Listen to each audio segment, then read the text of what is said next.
Good morning and welcome you all to this session of the course. Today we will be discussing the axial flow compressor. Last class we have more or less completed a brief discussion on the centrifugal compressors. Now we will be discussing the axial flow compressor.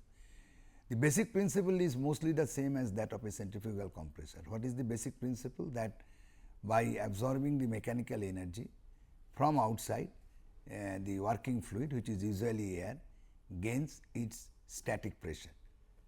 That is the basic purpose of a compressor, whether it is centrifugal and axial flow compressor. An axial flow compressor, like a centrifugal compressor, also consists of a rotor and a stator. Rotor is the rotating part of the compressor where the mechanical energy is being supplied, and it consists of a number of blades which rotates, and the mechanical energy is supplied in the form of an external torque, under which there is a rotational motion of the rotating blades, the blades which rotate, and the air acquires the energy, and ultimately what happens, its velocity and static pressure is increased. And the stator part of the compressor, which is known as diffuser, the function of which is that here we gain the static pressure from the velocity of the air by allowing the air to have a decelerating flow in this passage. This is known as diffusion process. The diffusion takes place where we get more static pressure by virtue of the or at the expense of kinetic energy, and finally at the outlet we get air at high pressure but at low velocity. So, the basic principle is same, but the major difference between the axial and the centrifugal compressor is that the flow takes place in the axial direction, whereas in the centrifugal compressor you have seen the flow takes place in the radially outward direction. So, the inlet and outlet of the flow varies in the radial location and varies in the peripheral speed of the rotor, but here what happens, the flow takes place in the axial direction. So, therefore, the inlet and outlet of the flow takes place at a particular radial location, and all such radial locations the flow inlet is there and flow outlet is there. That will be explained when I will explain through the diagram. So, the major difference is the entire flow takes place in an axial direction, and there are different number of stages.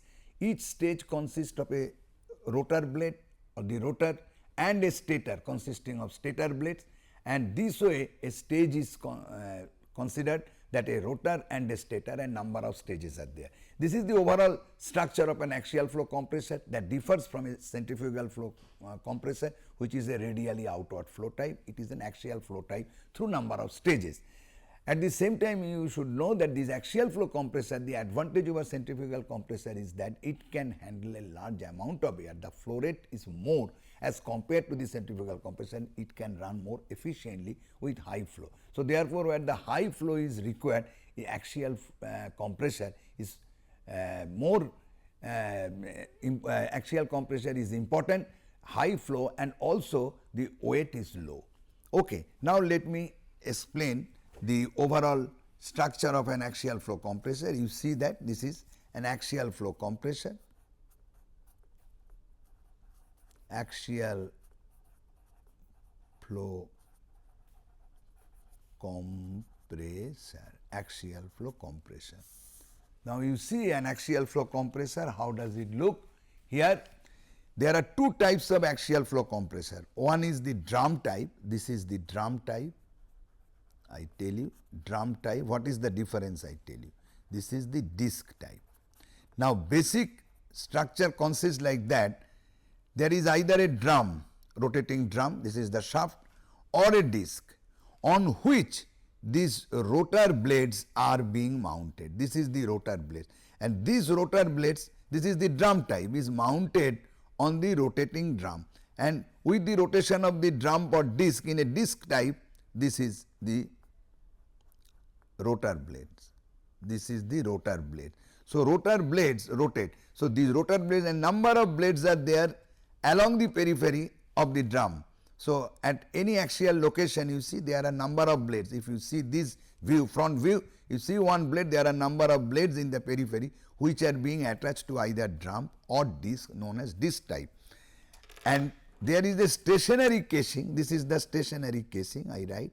This is the stationary casing. This is stationary casing. Here also this is stationary casing, and these stator blades are screwed or attached to this stationary casing. These are the stator blades, and one rotor and one stator comprises one stage. So, here also the stator blades are fixed to the casing, and there is a inlet row of guide vane upstream of the first rotor. This is actually not, this is stator, this is also a stator, static part attached to that, and these are known as inlet guide vanes, which first direct the air properly in the axial direction. So, this is the flow direction, this is the air flow like that, flow direction. So, this is the flow direction, and this is the direction of the axis, this is the direction of the axis. The flow takes place in the axial direction. First it comes to the inlet guide vanes, then through rotor and stator, then rotor and stator, a number of rotor blades, number of stator blades, and number of rotor blades, number of stator blades, and a combination of rotor and stator comprises this stage. This is an overall view of the axial flow compressor. The air enters in this way, the air enters in this way. So, therefore, air flows through this annulus area formed by the blade passages. So, this is an overall diagram of an axial flow compressor. Air goes out. So, axial flow compressors, there are other things that I will tell you, that while designing this annulus area, it is made a convergent type. That means, the annulus area goes on decreasing in the direction of the flow. Why? This is because you know from continuity mass flow rate is written as, mass flow rate can be written as rho times the flow area times the velocity of flow Vf, and this we consider an average flow velocity over a cross section, and this is the annulus area, the cross section, the area provided to the flow, and this is the average density at that section. Now, as the flow takes place here by the action of the rotor and stator, the pressure increases. This is the increasing direction of the pressure. So, density increases. So, for a given mass flow rate, because at steady state from continuity the mass flow rate will be same throughout the machine. So, if we want to make the axial flow velocity constant, we have to decrease the cross sectional area, and the main motto is to make the axial flow velocity constant despite the increase of rho, for which we have to decrease the annulus flow area. Same for drum type or a disc type. This is one of the major considerations in the geometrical design of the compressors. The blade height and other things are will come afterwards, but this is one of the main considerations. So, this gives you a overall picture of an axial flow compressor. How does it look like? What is the basic direction of flow? The flow takes place in the axial direction. Now, if we see the number of vanes, now before that we consider, now if you see the from the top view, then you will see a particular row is like this, including the guide vane. It looks like this. You see, when you look from the top, okay, over the periphery, then you will see that this is the direction, that is, these are the rotor, this is the rotor vane, this is the diffuser, and this is the inlet guide vanes. Rather, I think you can see this way. This will be the way actually. Yes. So, therefore, these are the number of blades that you can see, or better you see this way. No, this way it is better. So that this goes from this in this direction. Why they have made a flow direction like that, I do not understand. This direction will be here. I think the flow, this is a peripheral direction, the number of blades are there. So, this will go like this and will come like this. I think this is the direction, not this is the direction. So, the flow takes place like that. There are inlet guide vanes which directs the flow in such a way, ultimately it goes through the rotor series of rotor blades and the diffuser. This is the diffuser where the velocity is decelerated and the pressure is increased. If you see this diagram, you see that pressure in the inlet guide vanes decreases slightly because of the skin friction, because the inlet vanes there is no energy interactions, this is the static vane. So, pressure loss takes place because of the friction. Then in the rotor the energy interaction takes place, it moves. So, therefore, rotor imparts mechanical energy to the fluid by virtue of which its pressure, its velocity, and similarly if you see the velocity, velocity should remain almost constant, but this inlet guide vanes cross sectional area is slightly converging type, so that the velocity slightly increases. So, this is the velocity part, I just do it by rate velocity.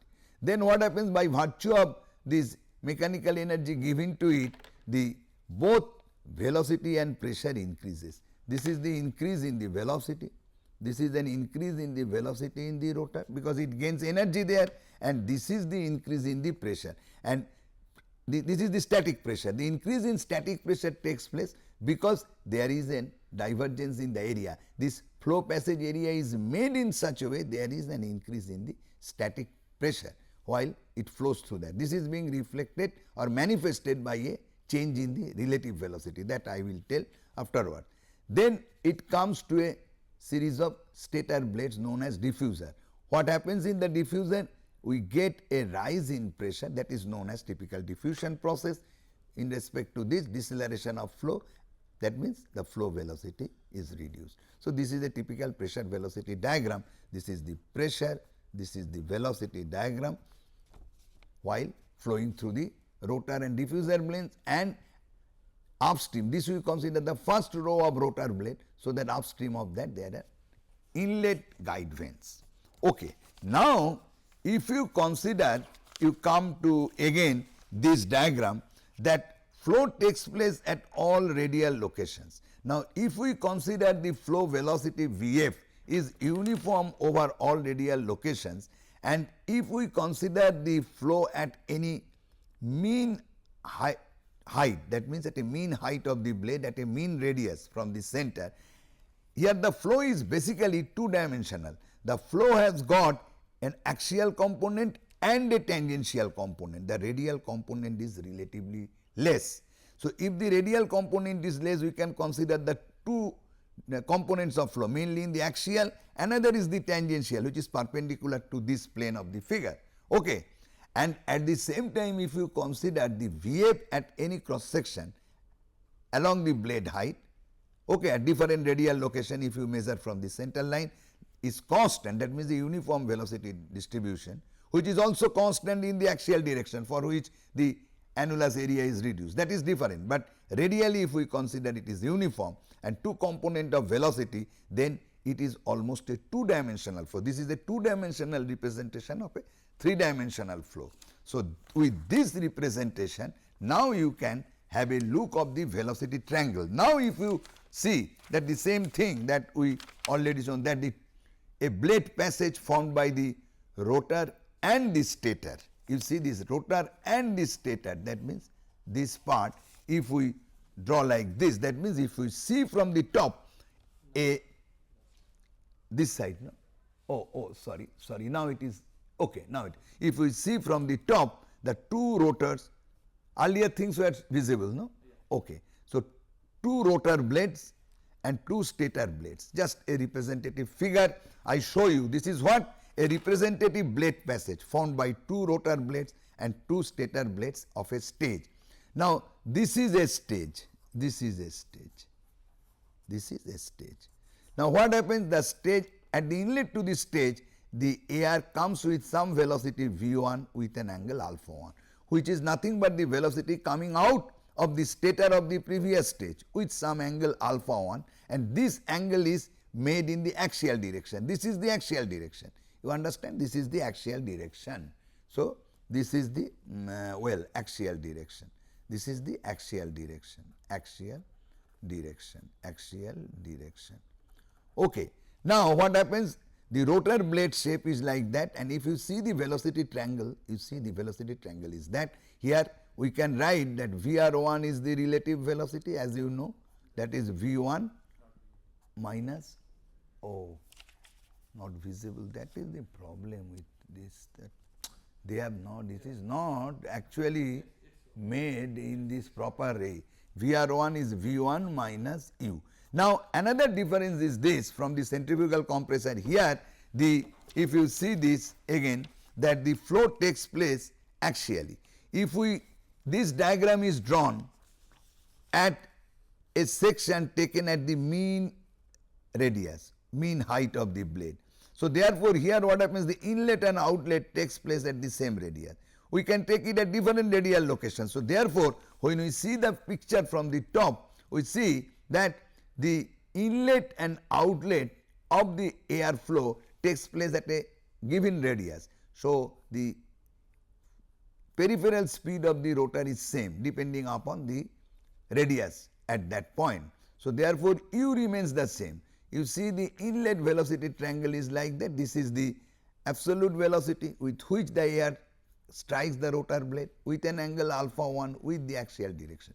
Then if you make the vector diagram, vector triangle diagram, that velocity triangle, then this is your VR1, this is the VR1, I think you can see, this is V1, this is VR1 and this is the U, and this is the VW1, this part, this is the whirling component or tangential component of velocity V1, this is your velocity triangle.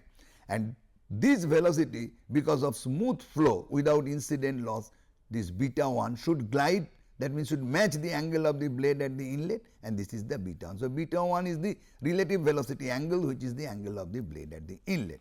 Similarly, if you see the outlet diagram, the outlet is made like this, so that the flow area increases in the direction of flow. This is the flow direction. Okay. So, this is the flow velocity Vf1. So, at the inlet. Now, at the outlet, if you see the velocity diagram, this is the relative velocity Vr2, this is V2, this is the same U, and this is Vw2. Okay, this is alpha 2 and beta 2. Now, beta 2 is less than beta 1. This beta 2 is less than beta 1. Fluid is directed more towards axial direction. This happens because of the camber of the blade in a way that the annulus area increases. Okay, the annulus area, that means this area, sorry, increases, sorry, decreases. No, sorry, annulus area increases because of this increase in the velocity Vr2. So, what happens here, you see that V1 and V2, that another important thing is that Vr2, then V2, V2 is more than V1. V2 has to be more than V1 because in rotor the fluid gains the energy, but Vr2 is less than Vr1. Why? This is because there is an increase in static pressure. If Vr2 has to be less than Vr1, so this area has to be more. So, make the annulus area more, the camber of the blade has to be such that beta 2 is less than beta 1. These are the important considerations of this velocity triangle. Now, when it comes to the stator blades, then what happens? This is the absolute velocity V2 with which it comes, makes an angle alpha 2 in the axial direction. So, stator blade does not move. So, there is no velocity triangle, simply the velocity direction is changed as far as the camber of the stator blade or the curvature of the stator blade. Here also the stator blade velocity is changed in such a way that alpha 3 is reduced from alpha 2, it is directed more towards axial direction, and the design is made such a way that alpha 3 becomes again equals to alpha 1, so that it can smoothly glide or enter to the rotor blade of the next stage. So, we make this alpha 3 is equal to alpha 1. These are the important considerations. So, this way you can draw the velocity triangle at inlet and the velocity triangle at outlet of the rotor blades, and this is the velocity, how does it change in the stator blade. Okay. Now, we can write certain formula from this, but problem is that this cannot be shown here at the same diagram. Okay, let me adjust it. If you can see that thing, this is the stage. Now, if you can say, if you can see now, oh, these blades you may not, you may discard so that you can go little here. So, now if you see this triangle, what we can write from this, now Vf1 as I have told in the design is made Vf2 and Vf, that means this axial flow velocity. Now from the geometry of this, tan alpha 1 is what? This base divided by Vf1. Tan beta 1 is this base divided by Vf1. So if you add these two things, then we get tan alpha 1 plus tan beta 1 is equal to this plus this is the u by Vf, because Vf1 is Vf2 is Vf. So this is I am writing Vf. Similarly, from the outlet velocity triangle tan alpha 2, if you make the tan alpha 2 from the simple geometry, tan beta 2 is equal to u by Vf. Okay, u by Vf. Now if you make this two equal, then we can write tan alpha 1 plus tan beta 1 is equal to tan alpha 2 plus tan alpha 2 plus tan alpha 2 plus tan alpha 2 plus tan beta 2, that we can write, or we can write tan alpha 1 minus tan alpha 2 is equal to tan beta 2 minus tan beta 1. This is one very important relationship, this relationship and the geometrical relationship. These two relationship we can get from the two velocity triangles.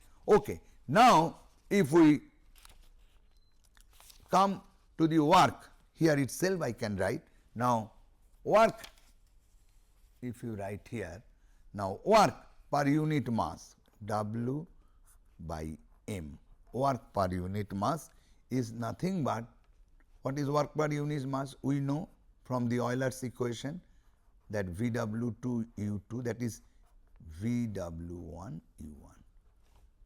All right, here u2 is u1 and that is equal to u.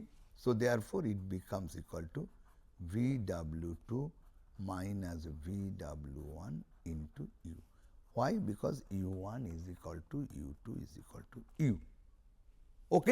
Now we see that if this is true, then we can write W is equal to, what is Vw1 minus Vw2? Let me see again. Now Vw1 minus Vw2 is, what is Vw1 minus Vw2 from this diagram? Now Vw1 can be written as this one Vw1, Vf1 tan alpha 1. Similarly, Vw2 is Vf2 tan alpha 2. Vf1, Vf2 is Vf. So therefore this equals to Vf tan alpha 1 Vw1 and Vw2 Vf tan alpha 2. So if you follow this velocity triangle, then you can write this is equal to u Vf into Vw2, that is tan alpha 2 will come first, minus tan alpha 1. Again from the equality, as I have done already, that tan alpha 2 minus tan alpha 1 is tan beta 1 minus beta 2. So we can write u Vf tan of beta 1 minus tan of beta 2. Where from? Because we had this thing earlier shown that earlier we shown this thing that actually this is a problem here. This is tan alpha 2, tan alpha 1 minus tan alpha 2 is tan beta 2 minus tan beta 1. So therefore tan beta 1 minus tan beta 2 tan alpha, this is the work done per unit mass, or energy added per unit mass, whatever way you can write. It is your concept, energy added.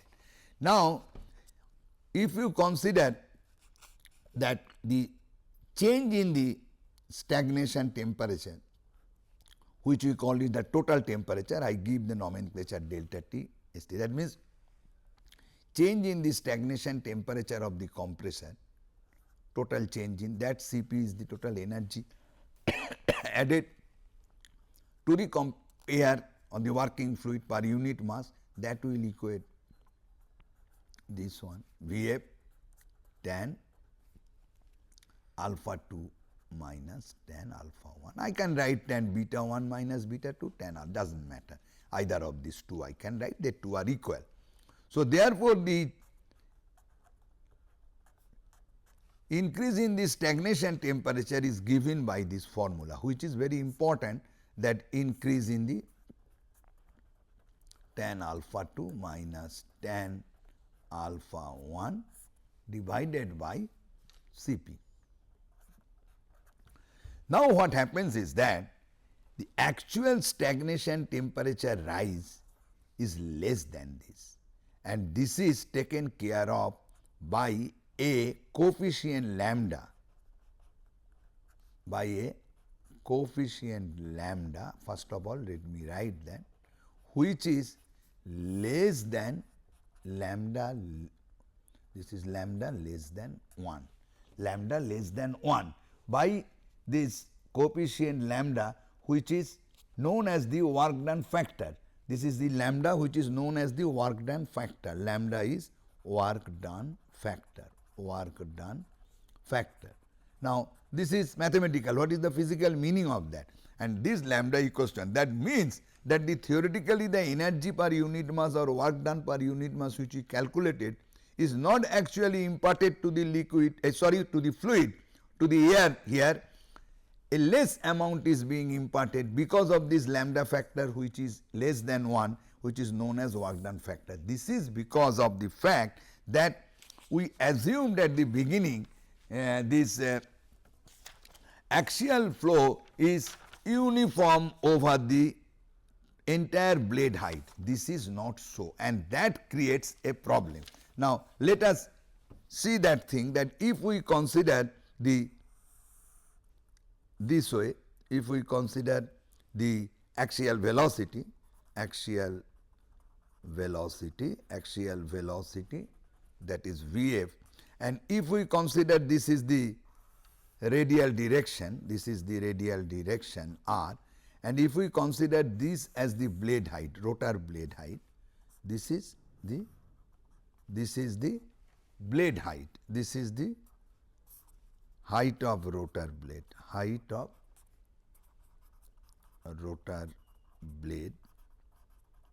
Let us consider the first stage.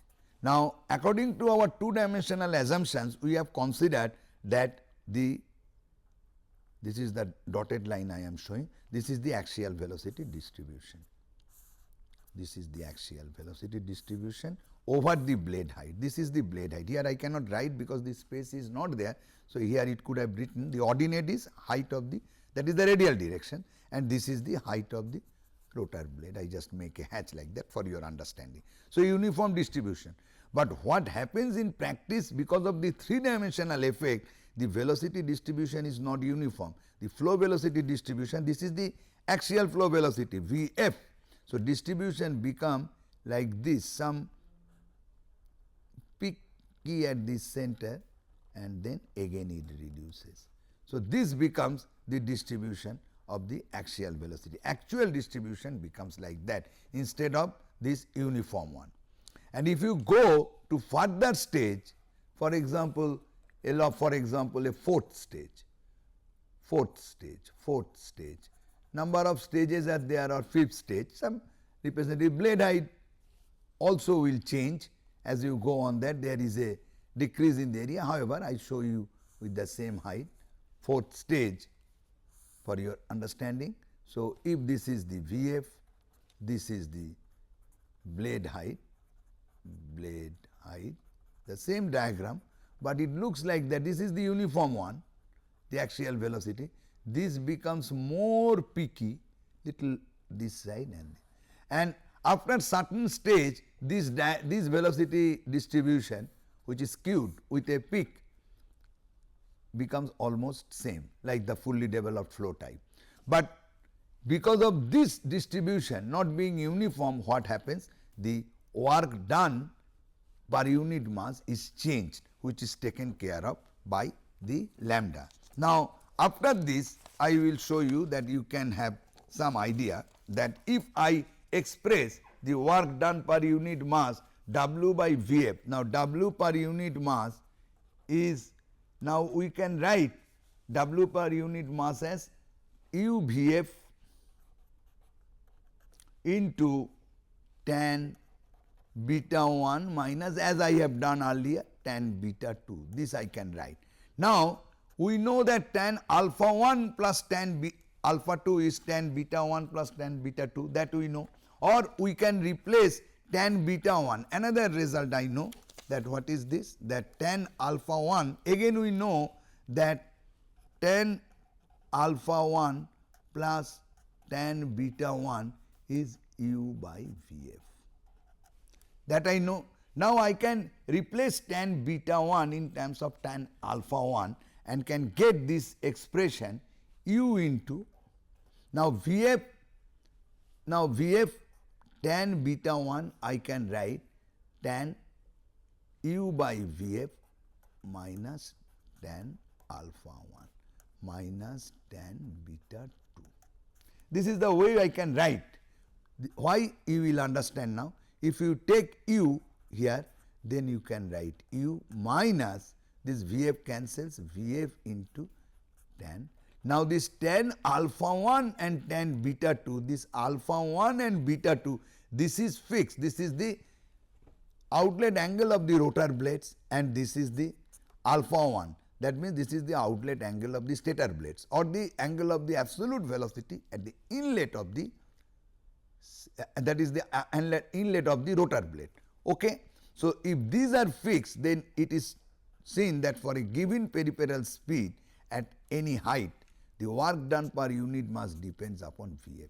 So, when there is a reduction in the flow velocity, work done per unit mass is increased. When there is an increase in flow velocity, it is decreased. So, therefore, with this, if you compare this, you will see that it changes with the radial locations. Here, in these radial locations, here the work done per unit mass is decreased, while the work done per unit mass is increased because of a reduction in Vf near the tip and the root. But the overall effect of this reduction of the work done per unit mass at all radial locations where it is more than the axial velocity, because we have made the calculation based on the uniform axial velocity, counterweighs the gain at the root and the tip because of the reduction in flow velocity Vf by this formula. So, what happens finally, the work done per unit mass based on the uniform flow velocity is being reduced by a factor known as work done factor. Clear? Now, this work done factor ultimately decreases with increasing number of stages. This work done factor, a typical graph is like that. Usually this value lies from 1, 0.8 to 1, and with number of stages, let I start with stages 2, 4, 6, 8, 10, 12 like this, the work done factor goes like that. This for your idea, this is the work done factor lambda. So, more number of stages, lambda is less, and less number of stages, lambda is high. Okay. Now, we come to the pressure rise. Pressure rise is very simple. Again, in this page itself I will do. Now, if we consider the two pressures just like we did earlier, that P3T and P1T, if we consider 3 at our this thing, then what happens, that this is our, sorry, this is dotted, this should be, this is our isentropic one, this is our actual one. That means, if this is T1T, this is T3T dash and this is T3T. So, our delta T ST is T3T minus T1T, but our pressure rise P3T by P1T, which usually we write here is the RS. Here S suffix is given per stage. Per stage the pressure rise is, the pressure ratio is P3T, not rise is P1T. That is related to this T3 T dash by T1T to the power gamma by gamma minus 1. And again we know that again we know that eta c, okay, we know that the isentropic efficiency, again it is stage efficiency, which is defined as T3 T dash minus, same thing I am repeating again and again, T3 T minus T1 T, which gives that T3 T dash by T1 T from here is 1 plus eta s into T3 T minus T1 T divided by T1 T. So, therefore, we have to place it here so that we get Rs is equal to the same expression 1 plus eta s, and this is defined as delta T S T. So, that it is expressed in term of this, in terms of this thing T1 T to the power gamma by gamma minus 1. All right. Okay. Now, with this I tell you the overall principle of action of a stage of an axial flow compressor. Okay. What happens in the rotor and the stator. Okay. Thank you. Today after this.